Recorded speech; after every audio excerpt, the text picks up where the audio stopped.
don't know if y'all remember old school cassette tapes. You had the A side and you had the B side. Well, I recently put up a travel video for my trip to Ghana for the year of return, and that was very A side. And check it out if you haven't watched it. But there was something that happened on the trip that I debated talking about, even uploading to share. But I decided I'm gonna take y'all on the B side. Here is what happened. So the craziest experience just happened to me. I was minding my business, walking home into my hotel, and I come into my apartment and I started to walk around and flick on lights so I could see. And as I'm walking around flicking on lights, I hear this knock on my door, the front door. And I'm confused because I know that I didn't invite anybody, no one knows that I live here except for my sister, and she's getting her hair braided, so it can't be her. Who would be knocking on my door? So I ignored it because I was a little shook, what the hell? And then I was like, okay, well, don't ignore it. Let's see what this is.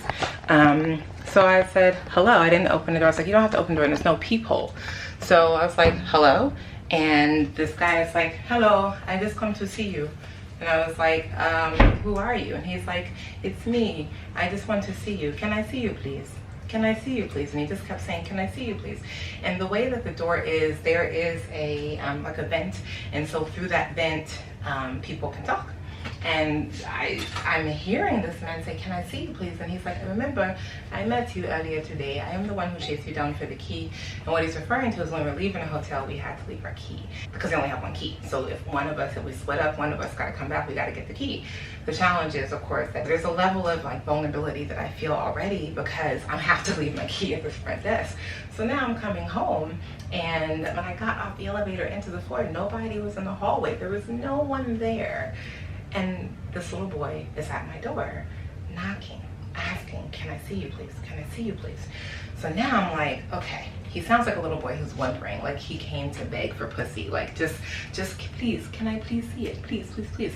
And so I don't feel threatened in a sense, but I also am like, the fuck? What if this is an act? What if there's this mean, over bullying, malintended monster behind this voice? And so I'm also like, don't open the door. So I don't open the door, but I'm still there talking because I'm like, I need to reason. I need to literally get out of the emotion of this because the emotion had me frozen. That's why I didn't answer for the first few knocks. And I finally just got into my reasoning body and I was like, all right, what do men respect? Other men. Y'all, let's not zoom past this. Who do men respect? Other men is a real problem. And this is a problem because I, as a woman in that situation, my no had no value. My no meant nothing because it was coming from a woman and not a man. And so finally, because I kept saying, no, you can't see me, you can't see me. That didn't mean anything. Me saying no meant nothing. And I said no 15 times. And no means no, whether it's coming from a woman or a man. It doesn't matter. No is no. But because he wouldn't accept my no, I got into reasoning because the fear was coming up. I'm like, I keep saying no, and this dude will not stop. At the door, can I see you, please? You don't remember me. I was the one who makes, can I see you, please? Can I see? No. I don't even know who you are. Finally, after I kept saying that, it hit that this is the young man that ran after us to grab the keys. That was all the way this morning. I don't even remember this guy. Even if I saw him, I would have been like, what? Because literally, the exchange was 2 seconds. But somehow in that 2 seconds exchange, this man had it in his mind that he could come to my hotel room, knock on my door, and ask to see me. What? I don't know. So it wasn't until I said, I have a boyfriend. I can't do this. Please stop. I can't do this. Even though I told you I am not interested, I cannot do this. No, thank you. Please go away. At one point, I even said, please go. And to say please. Being nice shouldn't have been necessary. But in this case, in this current time, in this world that we live in, for a woman, sometimes being nice is the thing that saves you, even if it's contrary to how you really feel. And that narrative shouldn't exist. It is damaging and endangering to both women and men when we teach little girls to be nice and men to be aggressive. If I barked on him, go, I'm in another country, I don't know if I can bark on him, go. I wanted to bark on him, But I also know that I'm 5'2", 100 and how many pounds. I'm a little bit, so I have to use some other things to like figure my way out of this situation. And in this situation, the figuring out was like, I need to get out of this discomfort so I can use my mind right now to figure out how to get this man away from me so I can become safe again. And another thing about that young boy that came to my door, when he realized that I had a man, he said, oh, I'm sorry. This never happened. And then I said, okay, go. And he came back and he goes, this never happened. And I was like, I hear you, go. And in that moment, I was so relieved to have him gone. But now this is 20 minutes later and I'm partly still in the moment because there's a part of me that was like, the fuck was that? I'm now realizing he said this never happened. How many women are silenced out of their own experiences because this never happened?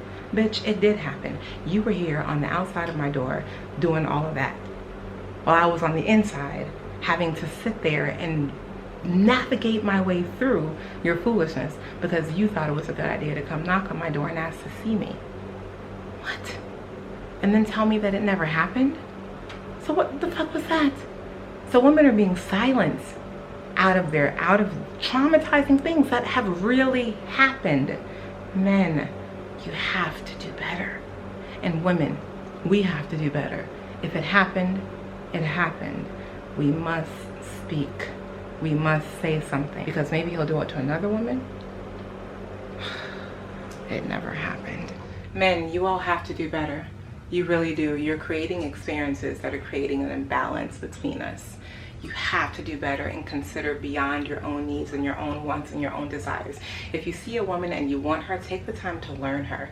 And when you learn her, then come to her in a way that you know is going to honor her. Be respectful of her. Be considerate of her as a human being first and the woman that you're interested in second. Please put her humanity first and not just your desires. Please stop seeing her as a piece or something to own or something to grab up like it's just, you know, you're at the market. This isn't a marketplace. This is connection. Thank God that I was safe and protected. So anyways, I just had to come share that experience because what? Toxic masculinity and the ideas, thought patterns, and behaviors that come from it are detrimental to us all.